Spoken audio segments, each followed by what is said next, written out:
네, 안녕하세요. 정보처리 실기를 준비하시는 전국의 수험생 여러분 반갑습니다. 자, 이번 시간에는 데이터베이스 5번째 시간이고요. 관계형 데이터 모델의 논리적 설계 단계에 대해서 같이 알아보도록 하겠습니다. 지난 시간에 우리는 ER 다이어그램을 통해서 개념적 설계 단계를 이해를 하셨는데 개념적 설계 단계를 완벽하게 이해를 하셔야만 이번 시간에 공부하게 될 논리적 설계 단계를 쉽게 접할 수 있다는 거 다시 한번 말씀을 드리면서 자, 이번 시간이 끝나고 나면 여러분들은 본격적으로 데이터베이스 설계자로서 기본적인 설계는 다 할 수 있다 이렇게 생각을 하셔도 되겠습니다. 자, 이번 시간 학습 내용부터 살펴보도록 하죠. 자, 이번 시간에는 매핑 룰에 대한 얘기를 좀 해드릴 거고요. 그리고 정보공학적 표현까지 같이 알아볼 텐데요. 자, 이 정보공학적 표현이라는 것은 우리가 앞 시간에 한번 제가 언급을 해드렸던 부분인 것 같은데요. 매핑 룰을 통해서 우리가 ER 다이어그램 형태를 우리가 실제로 컴퓨터에 입력하기 바로 전 단계까지를 만들어 보는 과정이고, 정보공학적 표현으로 이제 본격적인 이제 설계 단계에서 역시나 컴퓨터에 입력할 수 있는 그런 부분까지 만들어 본다고 생각하시면 돼요.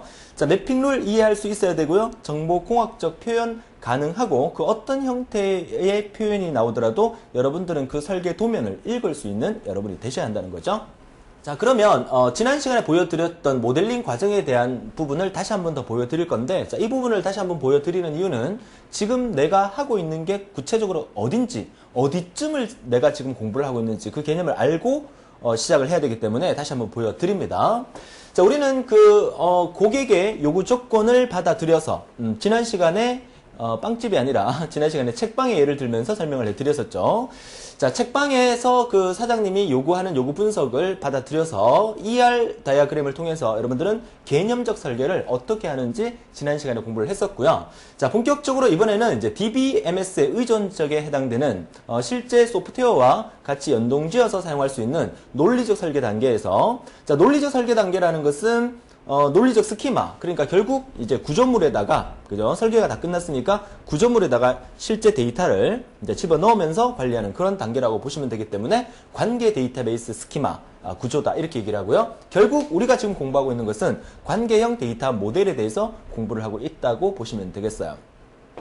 자, 그래서 이번 시간에 이제 논리적 설계 단계를 정리를 하고요. 이어서 이제 정규화 들어가야 되는데, 이제 정규화 들어가기 전에 관계 대수와 관계 해석 부분을 제가 먼저 강의를 해드리고 다음 시간에, 그리고 이제 그 다음 시간에 정규화를 본격적으로 들어가는 걸로 진도를 한번 잡아보도록 하겠습니다.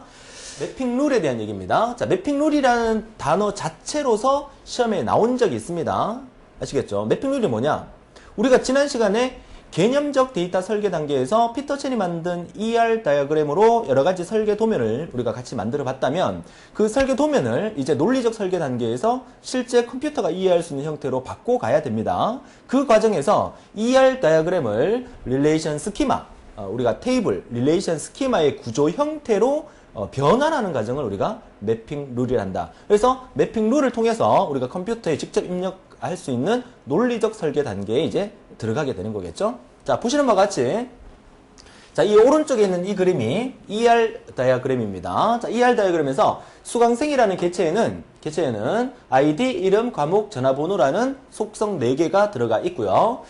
자, 그리고 이사라는 걸로 해서 그 소속 관계죠. 그죠? 상속 관계. 상속 관계에서 대학생, 직장인, 자영업이라는 어트리뷰트를 통해서 각각 2개의 속성이 들어있는 그런 형태가 됩니다.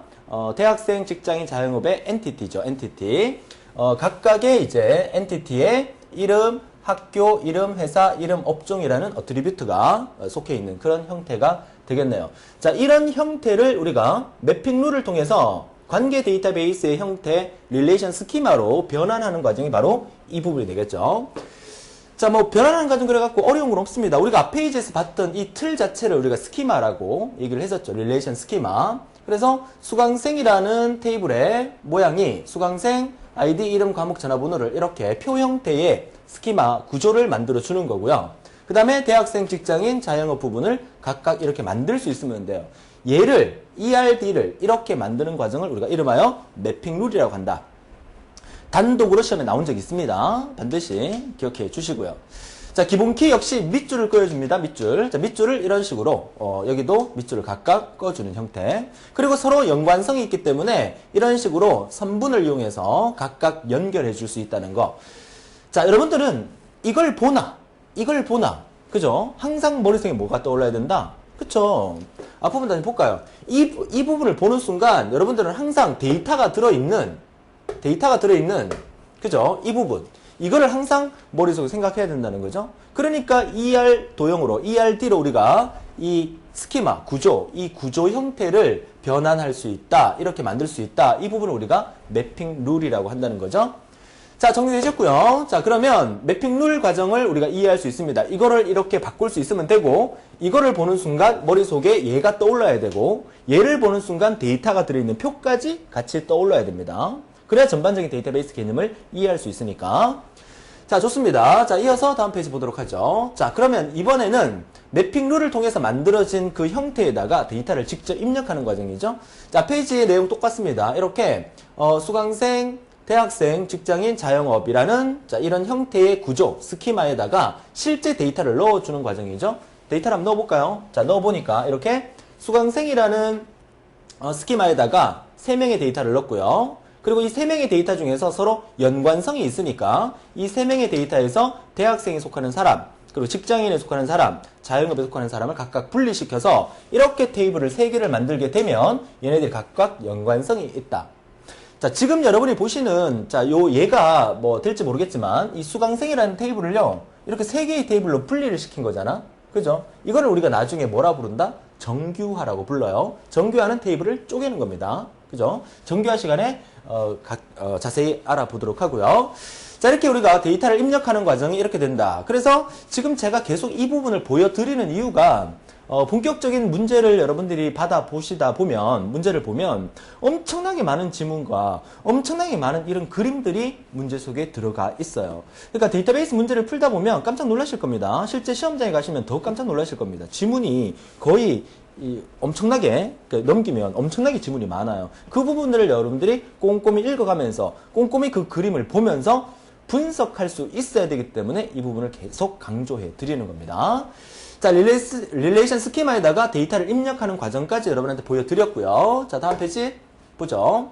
자, 이번에는 교차 엔티티에 대한 얘기인데요. 자, 이 부분은 뭐냐면 우리가 학생이라는 그 테이블과 그 다음에 과목이라는 테이블, 개체를 의미하는 거죠. 자, 학생 개체에는 학번, 성명, 학과라는 속성이 있고요. 과목에는 과목 코드라는 과목명이 있습니다. 자, 이 중간에 수강이라는 이 마름모가 없다면 우리는 어떤 일이 벌어지냐면 학생은 여러 과목을 들을 수 있고, 그죠? 그 과목은 여러 학생을 받을 수가 있어요. 이런 관계를 우리가 다대다 관계다, N-M 관계다 이렇게 얘기를 하거든요. 근데 나중에 여러분들이 데이터베이스 설계를 하다 보면 저런 다대다 관계 같은 경우에는 설계하기가 되게 복잡해집니다. 여러 개가 막 묶이니까. 그래서 중간에 수강이라는 관계를 하나 만들어서 역시 테이블 하나 더 만든다는 얘기입니다. 관계를 만들어서 결국 여기에 1을 두고 얘는 수강과 과목과의 관계를 1대 다관계로 만들고 그 다음에 수강과 학생과의 관계를 1대 다관계를 만들어서 다의 복잡한 문제를 해결할 수 있게끔 그렇게 만들어주는 이걸 우리가 이름하여 뭐라 부른다? 교차 엔티티라 부른다는 겁니다. 이해할 수 있겠습니까? 사실 이 부분에 큰 의미는 없습니다. 의미는 없지만 두 개의 다대다의 복잡성을 해소하기 위해서 중간에 교차 엔티티를 둠으로써 좀 더 이제 가볍게 설계할 수 있는 그런 부분이라고 보시면 되겠어요. 그래서 N 대 M 관계의 경우에는 관계를 별도의 테이블로 구성해야 한다. 별도의 테이블. 물론 구성 안 해도 상관은 없습니다만은 이렇게 해야만 1대다 관계로 쪼갤 수 있기 때문에 훨씬 더 관리하기가 편리하다. 이런 의미가 되겠죠. 자, 그래서 역시 학생 테이블을 과목 테이블과 이 빨간색 부분 두 개의 테이블 사이에 이제 수강이라는 교차 엔티티를 두면서 학생 테이블의 기본 키인 학번을 빼내고 그 다음에 과목 테이블의 기본 키인 과목 코드를 빼내서 두 개의 데이터를 넣음으로써 수강 테이블을 따로 하나 만든 거죠. 얘가 있음으로써 얘와 얘 관계를 부드럽게 연결할 수 있다. 그래서 이 부분을 ER 다이어그램 모양을 우리가 어떻게 해요? 이런 형태, 릴레이션 스키마 구조로 바꾼 것을 보여드리는 겁니다. 자, 1대1이나 1대-n의 경우는 외래키로 추가로 해결이 된다. 이건 무슨 말이냐면, 자, 이렇게 되면 이제 1대 다관계가 성립되고 얘도 일대 다관계가 성립되겠죠. 그러면 일대 다관계, 일대 다관계에서 우리가 저지난 시간에 키와 무결성에 대해서 공부를 할 때 외래키에 대한 개념을 제가 잠시 설명을 드렸었는데 외래키가 뭡니까? 자, 이 부분에 학번, 성명, 학과가 있죠. 그죠? 그러면 이 학번을 참조해서 과목 코드를 가져오기 위해서 이 부분은 학생 테이블의 기본 키가 되면서 수강 테이블로 연결되는 외래 키가 된다는 의미고요. 자, 이 부분도 마찬가지죠. 과목 테이블의 과목 코드가 과목 테이블 측면에서는 얘가 기본 키가 되지만 이 수강 테이블로 연결되어 있는 부분이 과목 코드이기 때문에 자체가 외래 키로 성립이 된다는 거죠. 그래서 1대 다 관계 또는 1대1 관계에서는 다른 테이블과 연결할 때 뭘 사용한다? 그렇죠. 외래 키를 통해서 다른 테이블과 관계를 맺어줄 수 있다. 자, 이 말을 해주고 있는 겁니다. 자, 관계에 대한 얘기였고요. 교차 엔티티라는 용어 자체가 역시나 단독으로 시험에 나온 적 있으니까 교차 엔티티 개념 반드시 알아두셨으면 좋겠네요. 자, 이어서 우리는 ER 모델을 다시 한번 정리를 하면서 이제 본격적으로 실제 시험에 나오는 형태의 이제 모양, 그림을 보시게 될 겁니다. 바로 이런 모양인데요. 자, 이 모양을 만들기 위해서 우리가 지난 시간에 제가 이 모양을 한번 보여드리면서 정보공학적 표현 방법이다 이렇게 설명을 드렸었는데요. 자, 이 부분은 일단 정보공학적 표현은 아니고요. 지금 아직까지도 ER 다이어그램을 이제 파헤쳐 나가는 단계라고 보시면 되는데, 자, 지금 보고 계시는 이 부분이 지금 ER 모델입니다. 역시 앞서 보여드렸던 ER 다이어그램하고 똑같은 겁니다. 학생이라는 개체, 그리고 과목이라는 개체를 교차 엔티티를 통해서 이렇게 만들었는데, 얘를 우리가 릴레이션 스키마 형태로 만들면 이렇게 만들 수 있다고 방금 앞서 페이지에서 말씀드렸었죠. 그러면 앞으로 여러분들이 이 모양 형태만 시험에 나오는 게 아니라 이 모양을 어떻게? 이렇게 바꿀 수 있어야 됩니다. 자, 요거는 이제 논리적 ER 다이어그램이라고 해서 이 모양은 어떻게 된다? 학번, 성명, 학과가 그대로 오죠. 자, 얘랑 비교해 볼까요? 자, 얘가 학생이라는 테이블에 학번, 성명, 학과가 있듯이 학생이라는 테이블에 학번, 성명, 학과가 있어요. 근데 이 모양 자체에서는 얘를 이렇게도 표현하고 이렇게도 표현한다는 얘기입니다. 시험에는 이 모양을 그려서 나올지, 이 모양이 그려서 나올지, 이 모양을 그려서 나올지는 모르겠지만 여러분들이 알아두셔야 될 것은 이거나 똑같다. 이렇게 나왔을 때 이렇게 바꿔서 쓸 수 있고 이렇게 나왔을 때 이렇게 바꿔서 쓸 수 있으면 되는 거예요. 그죠? 자, 그러면 이 단계에서 보면 여기에 박스가 위에 따로 하나 구분이 돼 있잖아요.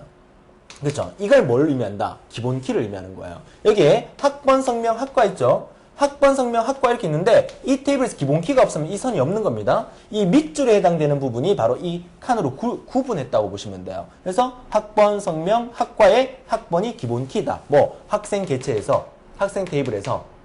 자, 이해하셨습니까? 자, 그러면 수강 테이블이 또 만들어지면서 수강 테이블은 아까 여기서 보셨지만 얘랑 연결되는 부분이기 때문에 여기서는 둘 다 지금 외래키로 성립이 돼 있고 이 자체에서 이제 기본키가 또 성립이 되는 거예요. 그러니까 기본키가 두 개 있을 수는 없지만 여기와 연결될 때는 이렇게 같이 넣어놓은 이유는 얘랑 연결되고 얘랑 연결되기 위해서 지금 같이 넣어놓은 거예요. 지금 개념을 정리하자는 얘기입니다. 그래서 1대 다관계를 성립했고 얘도 1대 다관계를 성립해서 이 과목 테이블에서는 과목 코드가 기본키면서 과목명이라는 속성이 따로 들어가 있는 형태입니다.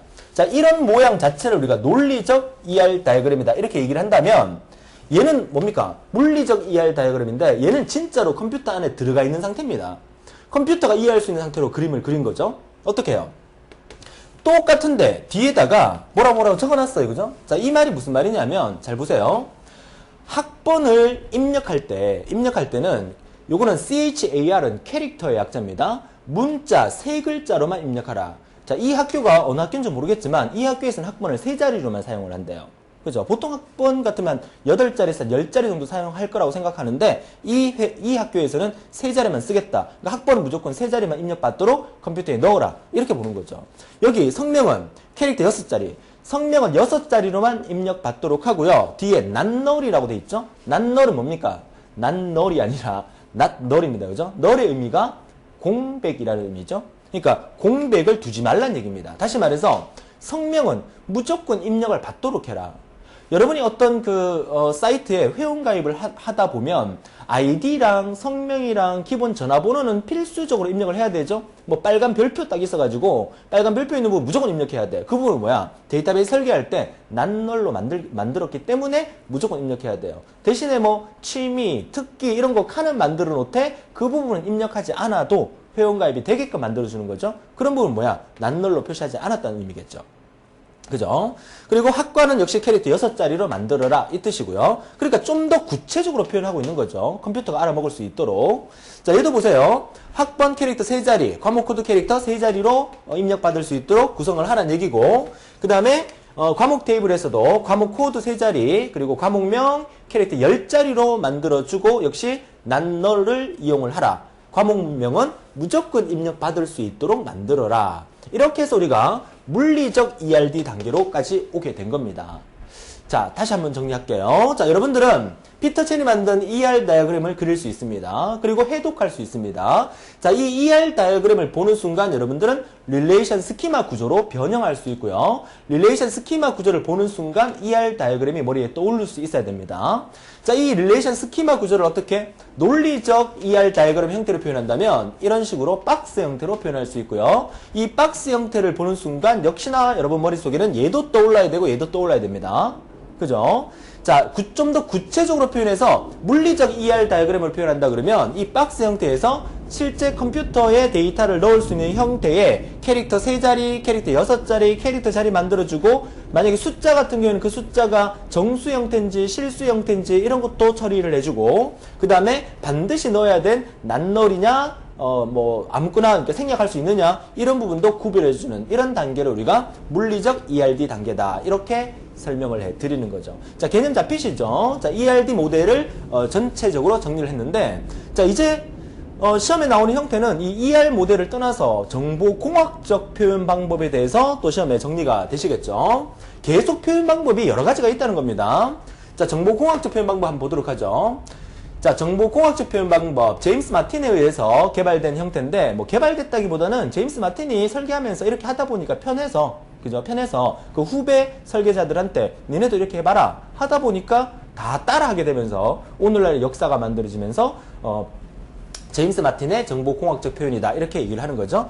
자, 앞서 했던 내용하고 논리개체 관계도랑 똑같습니다. 똑같은데, 그죠? 단지 관계의 표시를 이런 식으로 표시를 했다는 겁니다. 이런 식으로. 그죠? 우선 이런 표시를 이제 공중 분해를 해봅니다. 자, 분해를 해보면 세 가지로 분해가 될 수 있습니다. 물론 선분은 있고요. 연결돼야 되니까 선분은 있지만 세 가지로 분해하면 요렇게 일자로 딱 돼 있는 거 요거. 그죠? 자, 요 부분은 우리가 필수 반드시 있어야 된다는 의미로 포함이 됩니다. 그렇게 이해를 하세요. 필수. 그 다음에 동그라미 이 부분은요. 이 부분은 선택적이다. 있어도 되고 없어도 된다. 이렇게 이해를 하시면 되고요. 그 다음에 이렇게 부등호 기호처럼 이렇게 되어 있는 부분은 다중이다, 여러 개다 이렇게 이해를 하시면 돼요. 자, 그래서 이 관계를 보면 학생이라는 릴레이션과 그리고 수강이라는 릴레이션 사이에 보시면 학생은 이 부분은 한 개, 그죠? 반드시 한 개가 있어야 된다는 얘기고요. 이 부분은 없어도 되고, 그죠? 여러 개가 있어도 된다. 없어도 되고 한 개 있어도 되고 여러 개가 있어야 된다. 이렇게 만든 거예요. 그죠? 요런 표기 방법.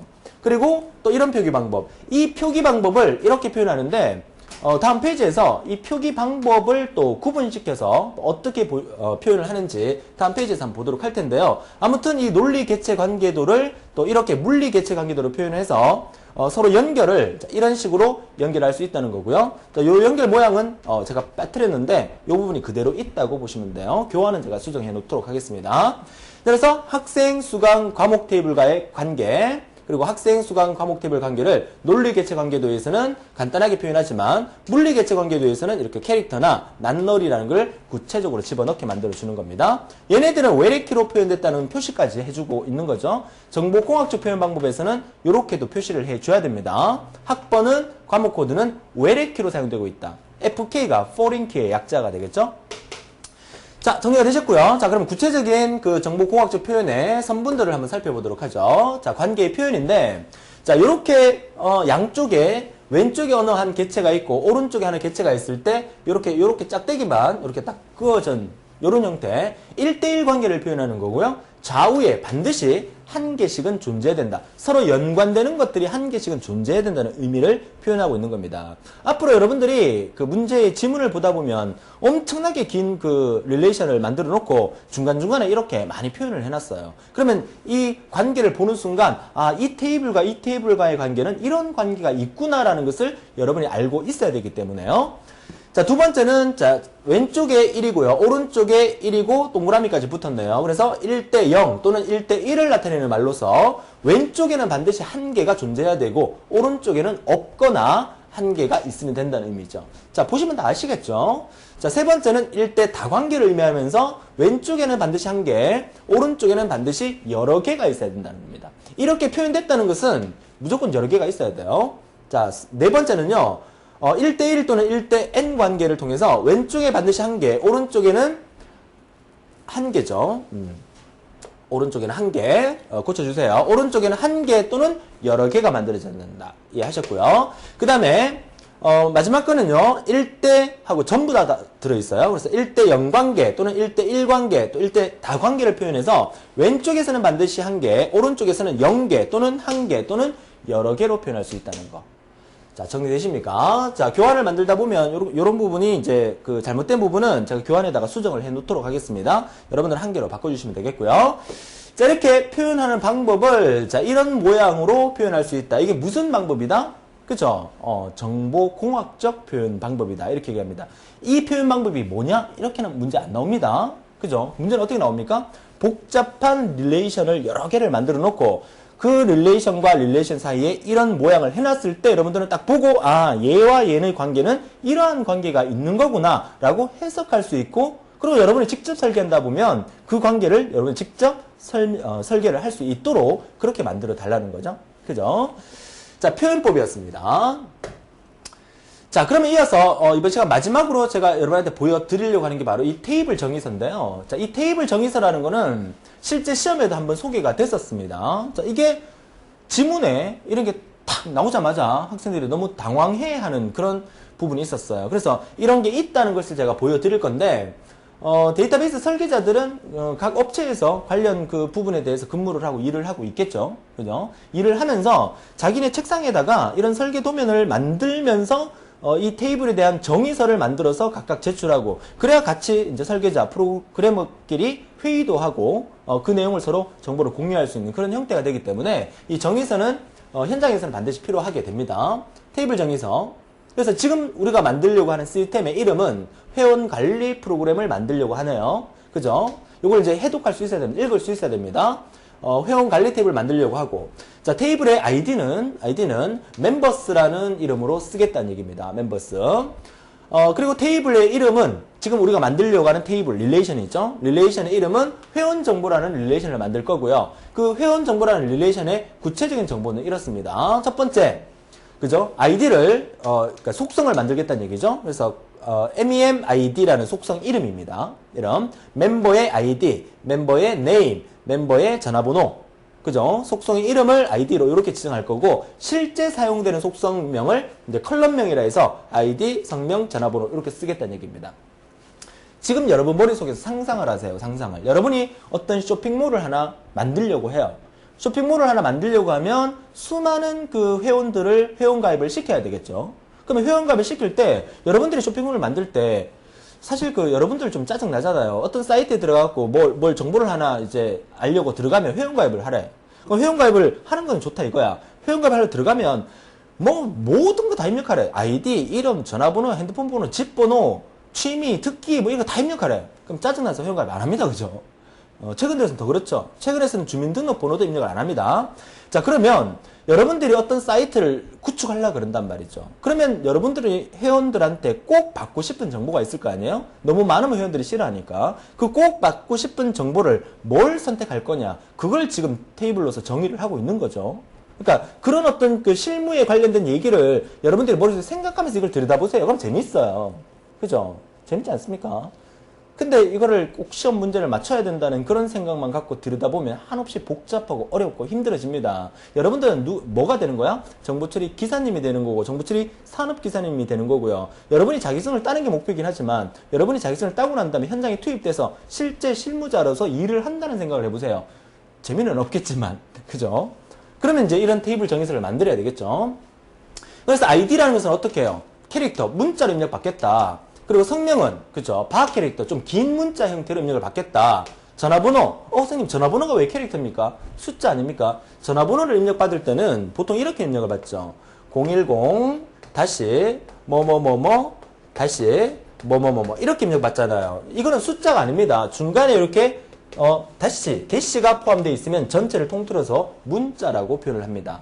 아시겠죠? 그래서 전화번호도 캐릭터 형태, 문자로 입력받겠다. 몇 자리? 12자리로 입력받겠다. 10자리로 입력받겠다. 또 10자리 입력받겠다. 그리고 이 테이블, 지금은 제가 간략하게 소개해 드리기 위해서 3개만 지금 제가 넣어놨는데 실제 데이터베이스 실무에 가면 이 데이터가 엄청나게 많아요. 그죠? 그 많은 것들을 전부 다 문서로 작성해서 테이블 정의서를 만든다는 얘기죠. 그 다음에 키는요, PK가 뭡니까? 프라이머리 키라고 하죠. 기본 키라고 합니다. 그래서 얘네들 중에서 ID를 기본 키로 쓰겠다. 그죠? 그렇게 정의를 하는 거죠. 그리고 널 상태는 어떻게 두겠습니까? 널 상태? ID와 성명은, 그죠? 널 값을 허용하지 않겠다는 얘기입니다. 공백을 허용하지 않겠다는 얘기니까 ID와 성명은 무조건 입력받을 수 있도록 하겠다. 회원가입할 때 아이디와 성명은 무조건 넣게끔 하겠다. 전화번호는 yes라고 되어 있으니까 널 값을 yes라고 되어 있으니까 뭡니까? 선택상으로 하겠다. 그죠? 전화번호 넣을 사람은 넣고 넣지 말 사람은 넣지 말아라. 그래도 회원가입을 시켜줄게. 그죠? 이렇게 만든다는 의미겠죠? 뭐 비고 넣을 사항이 있으면 넣고요. 작성일과 작성자를 입력하면서 이렇게 테이블 정의서를 만들어서 같이 근무하는 사무실의 설계자들과 같이 이제 의논하게 되면 누가 보더라도 이 테이블을 이렇게 만들겠다 이렇게 되는 거죠. 그래서 사실 이런 거를 우리가 공부를 해보니까 느낌 오십니까? 느낌 아십니까? 이 공부를 해보니까 여러분 어떤 생각이 드십니까? 우리가 오늘날 정보화 시대에 살면서 각종 포털 사이트나 각종 쇼핑몰이나 심지어 여러분들이 지금 수강을 하고 계시는 기사 친구의 시스템도 전부 다 뭘로 구성되어 있다? 데이터베이스 시스템으로 구성되어 있다. 그런 회사들은 수많은 회원들의 자료를 관리하고 보완시킬 의무가 있다. 그러면 이런 부분들을 설계할 때 더 꼼꼼하게, 더 실수 없이, 더 완벽하게 데이터베이스를 구축해야 된다. 이런 의미를 우리가 파악할 수가 있는 거겠죠. 자, 정리가 되셨습니까? 자, 그래서 이번 시간에 공부한 내용, 사실 그 내용 자체가 그렇게 많아 보이지는 않을 수 있어도 논리적 설계 단계에서 정보공학적 표현까지 어떻게 다룬다는 걸 알면은 이제 여기까지 이번 시간까지 수업을 딱 듣고 나면 여러분들이 자료실로 들어가셔서 과거 기출문제를 한번 다운받아서 뭐 풀어볼 단계는 아직 아니지만 한번 들여다보세요. 들여다보면 한글로 지문 쭉 나와 있으니까 내용 읽을 수 있겠죠. 읽을 수 있고 그 다음에 정보공학적 표현 방법으로 여러 가지 표를 지문에 많이 들어있을 겁니다. 그죠? 그 부분을 보면 얘랑 구체적으로는 모르겠지만 이런 관계가 맺어져 있구나. 그런 개념을 익힐 수 있다는 거죠. 이제 여러분들은 대부분 다 훈련이 되셨습니다. 그죠? 자, 이렇게 해서 이번 시간 마무리를 해드리도록 하고요. 정리를 하자면 이번 시간 관계형 데이터 모델에 대해서 공부를 했고요. 매핑 룰을 통해서 우리가 설계 단계에서 첫 번째 개념적 설계 단계, 논리적 설계 단계, 물리적 설계 단계까지를 다 한번 정리를 했다고 보시면 돼요. 지난 시간에 ER 도형을 통해서 개념적 설계 단계에 대해서 공부를 했고 이번 시간에 매핑 룰을 통해서 릴레이션 스키마 구조 형태로 ER 모형을 바꾸는 단계를 매핑 룰을 통해서 만들었고요. 정보공학적 표현은 어떤 방법으로 표현하는지에 대해서 정리가 되셨다는 거죠. 이번 시간까지가 사실은 여러분들이 문제를 읽을 수 있는 단계까지 만들어 드린 겁니다. 그죠? 그래서 제가 수업 준비를 하면서 많은 고민을 했지만 어떻게 하면 데이터베이스 문제를 받았을 때 읽을 수 있을까? 그죠? 까막눈이 아닐까? 이 고민을 되게 많이 했다는 거죠. 이번 시간까지가 바로 그 고민을 다 해결해 드렸다고 보시면 되겠어요. 다음 시간에 관계 대수하면서 이제는 조금 생각하고 관계 대수를 통해서 테이블에서 내가 원하는 부분을 끄집어내고 하는 수학적인 부분이 조금 들어갑니다. 그죠? 그래서 다음 시간부터는 본격적으로 이제 시험 문제를 해결할 수 있는 그런 부분을 키워보도록 하죠. 자, 다음 시간 예고해 드립니다. 자, 다음 시간은 제6강 관계 대수. 릴레이션 엘즈브라에 대해서 같이 공부를 하면서 본격적인 이제 머리 쓰는 형태를 한번 보도록 하죠. 머리 쓴다니까 또 너무 부담 갖지 마시고요. 또 재밌게 진행해 드릴 테니까 끝까지 믿고 따라와 주시고 반드시 열심히 하셔서 좋은 결과 이루셔서 역시 위너스 클럽에서 뵙도록 하겠습니다. 자, 수고하셨습니다.